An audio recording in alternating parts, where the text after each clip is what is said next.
Muy bien, mis hermanos, el tema del mensaje en esta noche es: ¿tenemos la mente de Cristo? ¿Tenemos la mente de Cristo?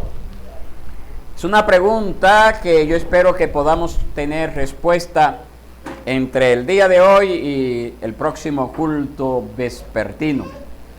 Nosotros estamos en los principios prácticamente de este estudio sobre la vida cristiana que iniciamos con nuestro primer culto vespertino ya hace más de un mes. Y estamos hablando acerca de la manera de vivir conforme a la voluntad de Dios. Mis hermanos, y esta es una cuestión de suma importancia, no solamente porque importen las ideas o creencias que nosotros tengamos, es importante, ¿verdad? Pero no debemos de enfocarnos en ello solamente, sino que también nuestra actividad, nuestra forma de vivir el día a día, nuestra relación con los diferentes grupos y miembros dentro de nuestra familia, dentro de la sociedad, del trabajo, de las amistades, etcétera, también son influenciadas indirectamente por esa forma de yo pensar, esa forma de yo analizar todo lo que yo recibo. Y como creyentes, mis hermanos, nosotros tenemos que mantener siempre una actitud que nos lleve a glorificar a Dios en todo lo que hagamos. Si real y efectivamente el Señor nos ha salvado, pues debemos de saber y entender que el Señor nos ha salvado para que el resto de nuestra existencia aquí en la tierra vivamos glorificándole a Él. Y cuando partamos a la eternidad, pues claro está, seguiremos glorificando al Señor. Entonces nosotros tenemos que saber cómo llegan nuestras ideas, cómo elaboramos nuestra forma de actuar, cómo participamos hasta cierto punto de esos conceptos que son muy elaborados en nosotros. No importa el nivel de inteligencia que tengamos, son conceptos que llegan allí, que se aferran allí. Entonces necesitamos saber de dónde vienen y si real y efectivamente los medios a través de los cuales esas ideas que hemos elaborado en nuestras mentes han llegado son los correctos, pues por lo tanto reafirmarlo, y si no, entonces trabajarlo para echarlo a un lado y enfocarnos a partir de ese momento en buscar glorificar a Dios a través de esas ideas que se manifiestan en nuestro diario vivir. En definitiva, mis hermanos, la palabra de Dios lo que nos dice a nosotros es que tenemos un camino a seguir. Nosotros debemos de entender que la Biblia no nos deja, digamos, un poco a discreción de cada uno de cómo llevar las relaciones de familia o cómo administrar las relaciones que mantenemos en el trabajo o cómo administrarnos en cuanto a los tiempos de ocio que el Señor nos da o de cualquier otro aspecto. Porque fíjense, mis hermanos, que cuando nosotros empezamos a leer las Escrituras, ya desde el principio en el Antiguo Testamento, nos damos cuenta, para ponerles un ejemplo, que en la ley de Moisés, ya allí mismo se comenzaban a regular todos los aspectos de la vida en la cual debían de vivir en aquel entonces los israelitas. Comenzaba a regular todo desde allí: la vida matrimonial, la relación de padres a hijos, las relaciones de trabajo, todo lo que se refería a influencias que se pueden recibir desde el exterior. Todo esto ya originalmente estaba establecido en la ley de Moisés, en la ley que el Señor le dio a Moisés y que se le conoce así como la ley de Moisés. Y aunque, mis hermanos, hemos de reconocer que muchas de aquellas cosas estaban dirigidas a un pueblo, al pueblo judío, y que una vez terminada la dispensación del Antiguo Testamento, ya no tenían la misma validez para nosotros. También tenemos, a pesar de que no tienen la misma validez para nosotros, también tenemos mucho que aprender de aquello y también de la novedad de todo lo que es la enseñanza de Jesús ya en el Nuevo Testamento, que ya va más de cerca con nosotros, y de la práctica de los apóstoles en el Nuevo Testamento. Tenemos mucho que extraer de allí. Y efectivamente, mis hermanos, lo que tenemos pues es que la Biblia nos enseña cómo nosotros hemos de vivir en esta tierra. Y la Biblia nos enseña cómo hemos de vivir, no solamente a nosotros como cristianos, sino que la Biblia enseña cómo ha de vivir el ser humano en su totalidad. Muchas personas como que quieren hacer una distinción entre lo que es ser cristiano y lo que la Biblia le manda a ese cristiano, y lo que es ser indiferente al cristianismo y hacer lo que él quiera porque no es cristiano. Y no es así, mis hermanos. La palabra de Dios tiene principios universales que se aplican a todos, a creyentes y a no creyentes. Y nosotros debemos de darnos cuenta en la importancia de esta cuestión, porque el Señor no ha dejado estos principios a que nosotros lo tengamos como opcionales, o que nosotros lo asumamos como parte de nosotros, lo rechacemos. No lo ha dejado a nuestro deseo, sino que nosotros tenemos unas pautas, un modelo a seguir, que es la persona de nuestro Señor Jesucristo. Y nosotros tenemos instrucciones suficientes en las Escrituras, e incluso podemos decir, en el caso de los cristianos, ahí sí hay una pequeña diferencia, que nosotros tenemos la ayuda, la fuerza que el Espíritu de Dios nos da para que nosotros podamos cumplir con todas estas cosas, y por lo tanto, todas las cosas que nos dicen la palabra de Dios, y por lo tanto, podemos asumir de que los principios que extraemos de las Escrituras no son imposibles de cumplir. ¿Por qué? Porque tenemos al Espíritu Santo. Pero vuelvo y digo, estos principios aplican a todos de igual forma. La diferencia la marca el cristiano, porque el cristiano ha recibido al Espíritu Santo. Tiene la morada del Espíritu Santo en su corazón, y por lo tanto, él sí tiene las posibilidades de cumplir. Sería imposible si nosotros tratáramos de hacer cumplir con todas estas ordenanzas con nuestras propias fuerzas. Pero cuando nosotros contamos con el poder de Dios y el poder del Espíritu de Dios, entonces hemos de ser capaces de marcar la diferencia con respecto a la manera de vivir del resto del mundo. Y de lo que se trata es de que hemos de ser sencillos, mis hermanos. Nosotros hemos de escudriñar las Escrituras y buscar en ellas la manera de agradar a Dios. Eso es lo sencillo, eso es lo básico. De ahí parte todo, de ahí inicia todo, ahí comienza todo. Entonces, la premisa principal de todo esto es que nosotros hemos de tener un gran contacto con las Escrituras, con la palabra de Dios, que debemos de tener ese contacto a través de nuestra lectura regular de las Escrituras, a través de nuestra meditación regular de las Escrituras, a través de escuchar la enseñanza de las Escrituras. En definitiva, mis hermanos, en tener una vida intelectual muy cerca de las Escrituras. ¿Alguien dice amén a eso? Debemos de tener eso. El domingo antepasado nosotros hablábamos de la mente del cristiano y su importancia, porque es la que dirige nuestra voluntad. ¿Se acuerdan cuando hablamos de eso? Lo que me dirige a mí es lo que yo tengo aquí en esta cabeza. Lo que le dirige a usted, lo que usted tiene en esa cabeza.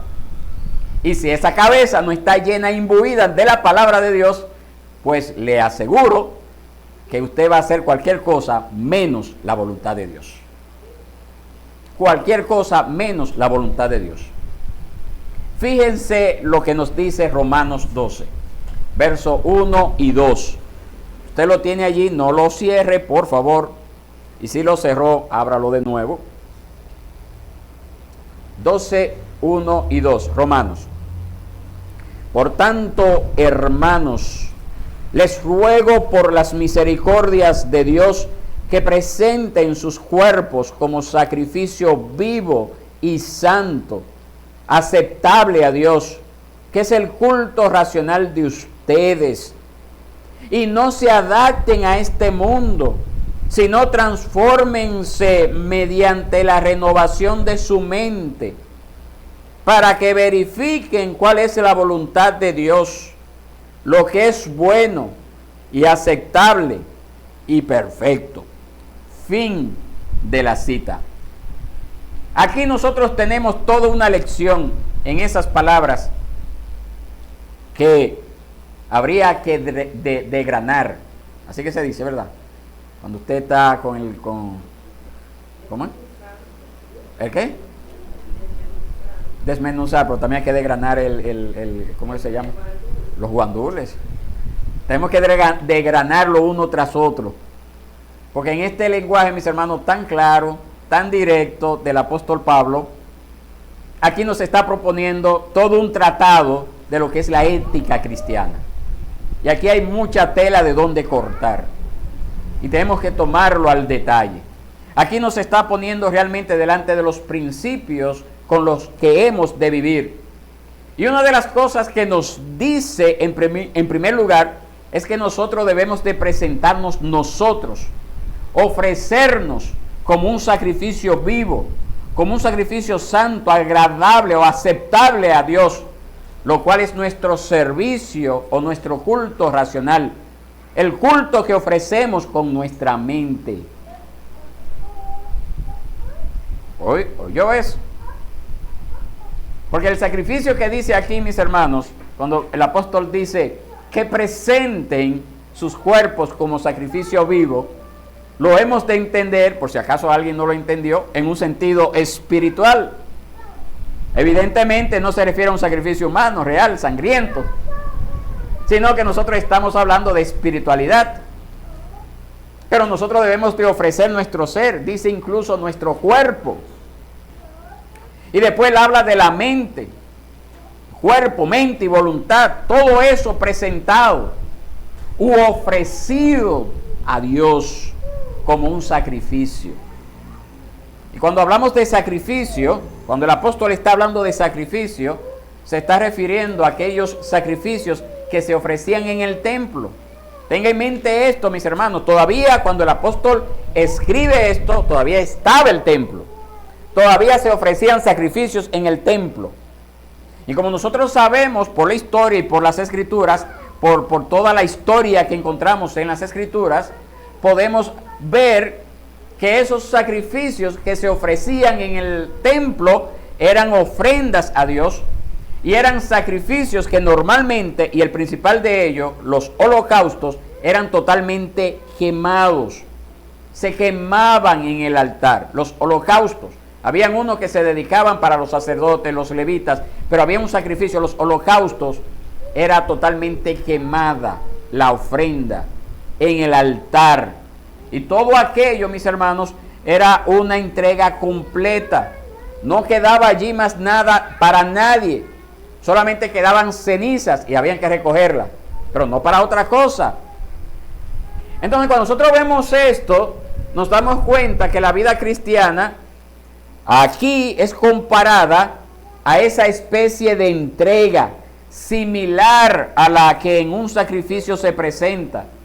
Y nosotros hemos de comprender que el apóstol y toda la enseñanza bíblica rechazaría una idea de vida cristiana a medias, con reservas, con excepciones en determinadas circunstancias. Eso no es posible desde el punto de vista bíblico. Nosotros tenemos aquí una exhortación a que nos ofrezcamos completamente al Señor. Eso no quiere decir que usted tiene que estar en un convento, porque esa es una mala interpretación de esto. Eso no quiere decir que usted tiene que irse a un lugar apartado para estar allí a solas con Dios. Eso no quiere decir tampoco que usted tiene que estar todo el día en oración o en cuestiones de la iglesia, porque ese es otro error. En cuanto a los conventos, ese fue el error de los católicos, mejor dicho, del catolicismo romano. Y en cuanto a pasar todo el día a solas con el Señor o en la iglesia, ese es el error entonces también de los hermanos pentecostales. Eso no quiere decir ninguna de esas dos cosas. Esas dos cosas están equivocadas. Están equivocadas. Lo que quiere decir la palabra de Dios es que nuestra voluntad, nuestra mentalidad, nuestra forma de vivir cotidiana se haga con principios cristianos y con un espíritu de entrega a Dios mismo, a Dios mismo. Eso es lo que quiere decir, mis hermanos. Decir que si yo voy a trabajar Ese trabajo que yo hago debo de buscarlo, debo de hacerlo como si lo estuviera haciendo para Dios. Debo de hacerlo entendiendo, y eso debo de hacerlo conscientemente, de que yo estoy delante de la presencia del Señor constante.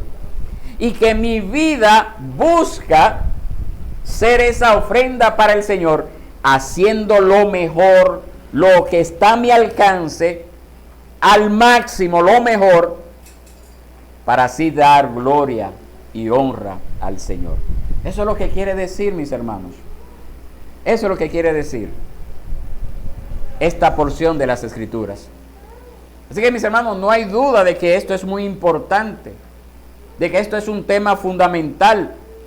Pues yo estoy convencido de que muchas veces reducimos la vida cristiana un poco a la vida eclesiástica, o confundimos la vida cristiana con la vida de la congregación o la vida congregacional. Y eso no es, y debemos de entender que son dos cosas diferentes. Una cosa es la vida de iglesia y otra cosa es la vida normal de la vida. Pero así como yo honro al Señor cuando me congrego, cuando me dedico a Él en este día especial, asimismo debo de honrar al Señor mañana lunes, cuando salga a la calle, cuando salga al trabajo, cuando salga ya sea a los estudios, cuando ya salga a lo que sea, a comprar al colmado. Allí yo debo de honrar el nombre del Señor. Allí yo debo de ser un sacrificio vivo para el Señor. La vida cristiana, mis hermanos, es la vida durante 24 horas del día, los 365 días del año. Y eso ocurre hasta el fin de nuestra vida. Es una vida, mis hermanos, en la que todo lo que hacemos debe de estar tocado, debe de estar teñido de los principios cristianos, bíblicos y de las exhortaciones que Dios nos hace. ¿A dónde? En su palabra. Entonces, la única forma en que yo puedo saber cómo voy a honrar a Dios cuando salga a trabajar, la única forma en que yo puedo saber cómo voy a honrar a Dios cuando ustedes salgan a estudiar, las que estudian, la única forma en que ustedes pueden honrar a Dios correctamente es conociendo su voluntad a través de su palabra.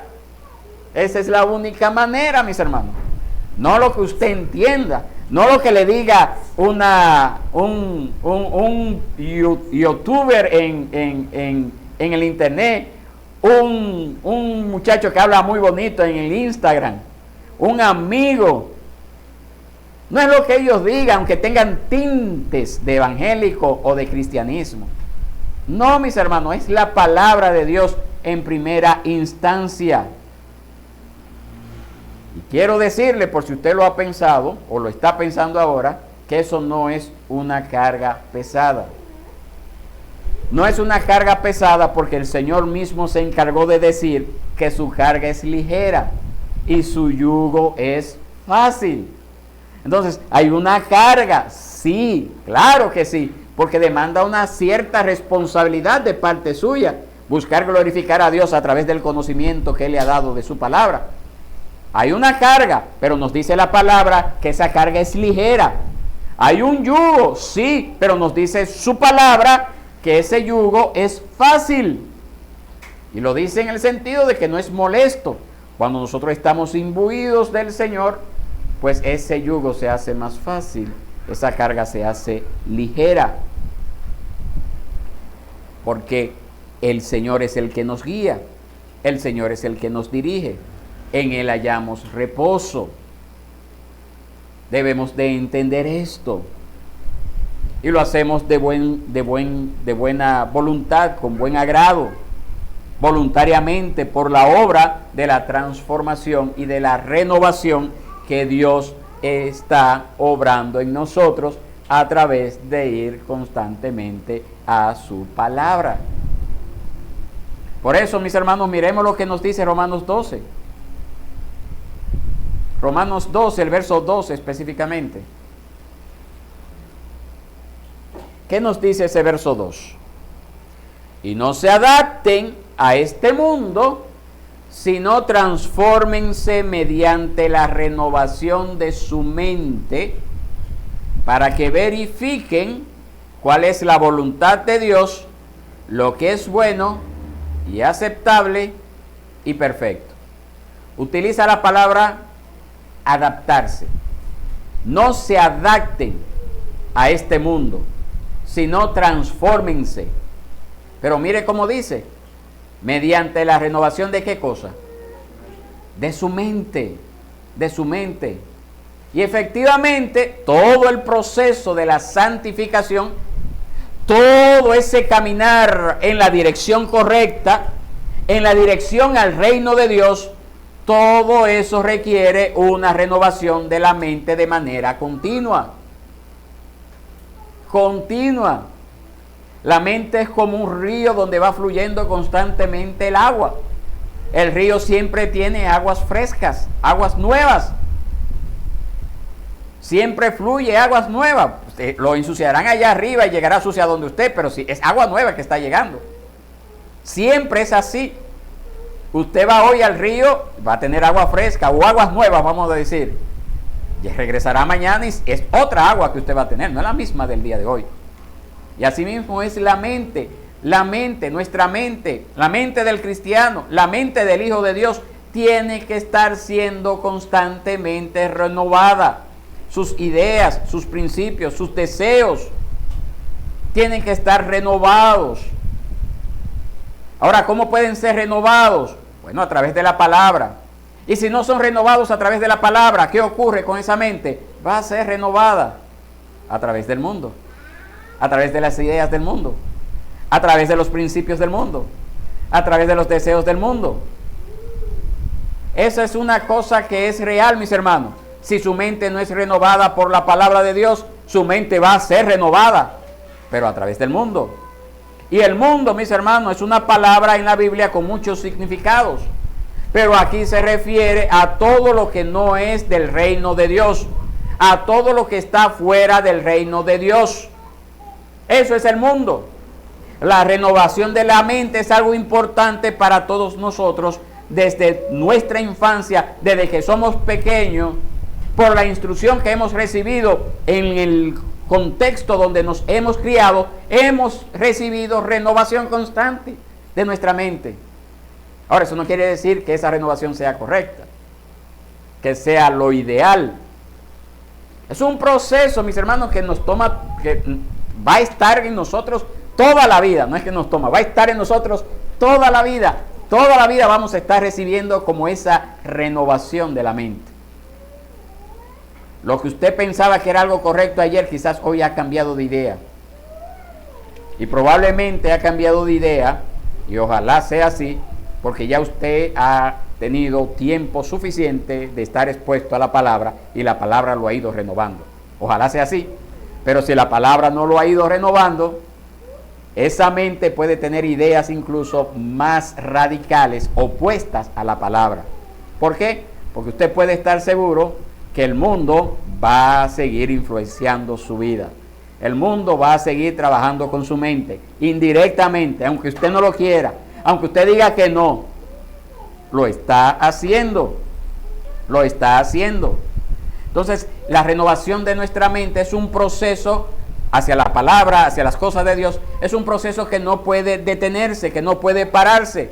Porque en el momento en que nos rendimos, en el momento en que nos dejamos arrastrar, como dice la misma Biblia, por la corriente de este mundo, en ese mismo momento hemos perdido todo lo que ganamos con anterioridad.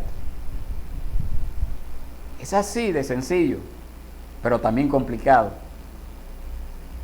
Son dos maneras diferentes de ver las cosas. Por eso la Biblia una y otra vez refuerza esa idea. Mire qué importante es esto, que el texto que estamos considerando nos dice: no se adapten a este mundo. Adaptarse es amoldarse.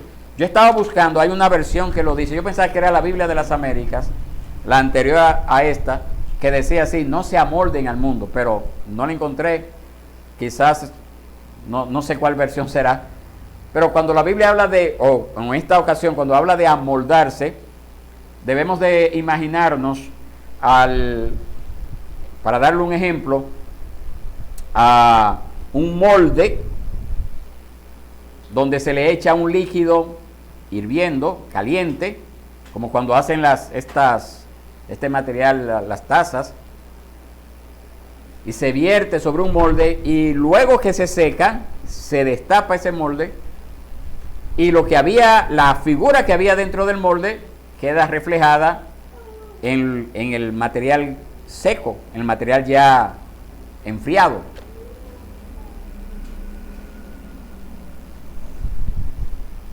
Asimismo, mis hermanos, cuando Pablo está hablando acerca de no adaptarse a este mundo, lo que nos está diciendo es que poco a poco, sin quererlo o queriendo, si seguimos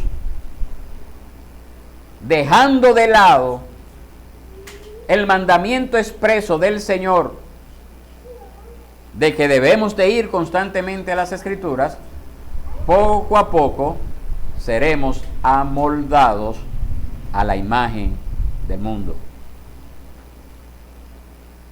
Y eso es lo que dice Pablo: no se adapten, no se amolden a este mundo. Pero para yo no amoldarme a este mundo, yo necesito transformarme mediante la renovación de mi mente.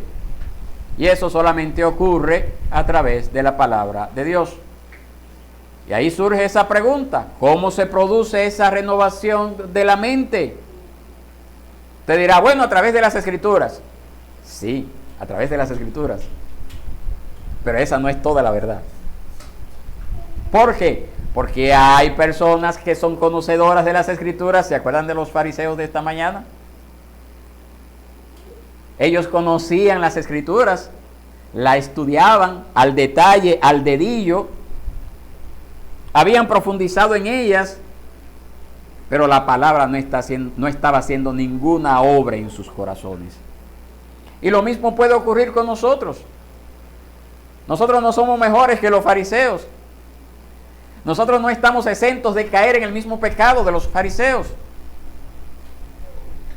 Y para que esa palabra sea eficaz en nosotros, para que esa renovación de la mente ocurra a través de su palabra, necesitamos la guianza, necesitamos del Espíritu Santo. El Espíritu Santo, por medio de la gracia divina que nos ha sido dada, esa fe que ha puesto en nosotros, nos da a nosotros el poder de enfrentarnos a todo lo que nos rodea. Y todo eso hace que nuestra mente vaya siendo renovada. Necesitamos del Espíritu Santo. Eso es algo importantísimo. Es como el molde y la figura de cera. Como si entrara en nosotros toda una serie de influencias, de informaciones, de deseos. Entran a través de nuestros sentidos. Entran a través de nuestro pensamiento. Y esto lo tenemos que reciclar. Lo tenemos que remodelar. No lo podemos recoger tal cual nos llega. Entonces el Espíritu Santo, a causa de nuestra dedicación, a causa de nuestro anhelo de ser moldeados por la palabra de Dios, va obrando en nuestro ser interior y nos va transformándonos a la gloria de Dios, a la imagen de nuestro Señor y Salvador Jesucristo. Es el Espíritu Santo el que nos capacita para ser como debemos de ser, para salir de todas esas influencias del mundo, para recibir esa renovación de la mente, para recibir ese reconocimiento de cuál es la voluntad de Dios, el Espíritu Santo. Y por esa razón, mis hermanos, la renovación no se puede circunscribir sencillamente a una lectura sistemática de las Escrituras. Es importante, es importantísimo, es indispensable, pero no se queda allí. Necesitamos suplicar al Señor, necesitamos orar y pedirle al Señor que esa palabra real y efectivamente vaya moldeando nuestras vidas. Lo necesitamos, Porque si no lo hacemos, si solamente pensamos que con leer la palabra, aprender de ella, memorizarla, ya lo hemos logrado todo, caeremos en el pecado en que cayeron los fariseos y los escribas del siglo I. Caeremos allí también. Cuando estamos hablando de conocer la voluntad de Dios, no estamos hablando de, bueno, ¿qué debo de hacer mañana? ¿Voy a Santiago o me voy a Mao? No, mis hermanos, no está hablando de eso. ¿Debo de salir a la calle a comprar o no? ¿O debo de salir a las 3 de la tarde para hacerlo o no? ¿O debo de pedir un permiso para hacer esa diligencia o lo dejo para el martes? No está hablando de eso, mis hermanos. Esos son detalles pequeños que el Señor nos ha dado a nosotros la habilidad de tomar las decisiones sin necesidad de acudir al Señor pidiéndole que nos dirija en ese aspecto. Cuando la Biblia nos habla de cuál es la voluntad de Dios, nos está hablando, como dice aquí en Romanos 12:2, lo que es bueno, aceptable y perfecto. O sea, mis hermanos, que no son simplemente acciones. Claro, las acciones importan, porque yo tengo que saber que la voluntad de Dios es que, para darles un ejemplo, yo no vaya a determinados sitios, o que no tenga determinadas amistades que me perjudicarían y muchas otras cosas más. Yo entiendo eso, mis hermanos. Es decir, yo sé que yo no me voy a sentar en un bar, aunque no vaya a tomar. Yo sé, por ejemplo, que no voy a ir a una banca de lotería, no voy a ir a una discoteca. Yo sé que no debo de asociarme con personas que puedan contribuir a dar un mal testimonio a la sociedad al juntarme con ellas. Eso lo sé, pero ya el Señor lo ha hablado, ha enseñado principios generales en su palabra. Yo no necesito orar para decir, bueno, ¿puedo juntarme con el tigre del barrio? Si eso yo sé que va a dañar mi testimonio en el barrio. Ya se está juntando con ese tigre, ya no anda por buen camino. Eso es lo que va a decir la gente. ¿Usted cree que eso glorifica a Dios? No, mis hermanos. Entonces hay cosas, hay acciones, claro, que deben de evitarse, pero no siempre debemos de pensar que en otros pequeños detalles voy a necesitar la oración del Señor cuando ya el Señor me ha dado principios generales. Debemos de entender que hay otras acciones que sí van a demandar nuestra oración. Y esas acciones es lo que conocemos como la voluntad de Dios. Por esa influencia de las Escrituras. Esa influencia que se manifiesta de las Escrituras en ese alimento diario de la palabra de Dios. Esa dieta balanceada que alimenta nuestras almas a través de la palabra. Es eso, mis hermanos, porque cuando conocemos la palabra se pone en marcha todo ese proceso de adaptarnos, no al molde de este mundo, sino al molde de Dios, al molde del Espíritu Santo. Amén. Ahora, ¿cómo hemos de comer y beber la palabra de Dios? ¿Cómo lo hemos de hacer? ¿Cómo hemos de alimentarnos de la palabra de Dios? De eso nosotros vamos a hablar en 15 días en nuestro próximo culto vespertino. Por razón de tiempo no quiero tomar más de esta hora, sino que usted se vaya preparando para este domingo en 15 días, donde ahí podremos ver cómo debemos de alimentarnos y nutrirnos de la palabra del Señor. Pero para darle un avance de eso, permítame decirle que usted necesita de la iglesia y de lo que se hace en la iglesia para recibir una correcta alimentación de la palabra de Dios. Cuando el Señor nos llama a salvación, nos llama a formar parte de una comunidad de fe local. En estos tiempos se levantan muchos evangelistas, muchos predicadores que usted no sabe de dónde salió. Son personas que podrían estar enseñando una verdad, pero podrían estar enseñando herejías. Y por lo tanto yo nunca recomiendo que un cristiano vaya a escuchar a estos predicadores. Al contrario, si tiene una iglesia donde congregarse, allí es donde debe de recibir la palabra de Dios en primera instancia y debe de ser fortalecida por el alimento personal a diario de esa palabra de Dios. Que el Señor nos dé gracia, mis hermanos, a considerar de que el Señor nos está invitando a nosotros a través de su palabra a que no nos adaptemos a este mundo y que tenemos que comenzar a tomar medidas ciertas porque el mundo está atacando con ferocidad. Y cuando hablo del mundo estoy hablando de Satanás y sus huestes. Está atacando con ferocidad este sistema de filosofías del mundo, con ferocidad al cristiano. Y los cristianos desprevenidos, los cristianos que no están fundamentados en la palabra, que no han hecho de la palabra su molde, pues irremediablemente están siendo arrastrados a esa corriente del mundo, a ese sistema de filosofía del mundo que muchas veces tiene tinte de ser cristiano, que muchas veces tiene tinte de ser algo motivador, bonito desde el punto de vista de los ojos carnales de cualquier persona, y el cristiano también, que no ha sido o no ha aprendido a moldearse, a moldarse a la palabra de Dios, pues también es arrastrado por la corriente de este mundo. El Señor nos dé gracia, mis hermanos, a comenzar a tomar esto muy en serio y que podamos entonces aprender a dilucidar entre lo que es la corriente del mundo y la corriente de Dios.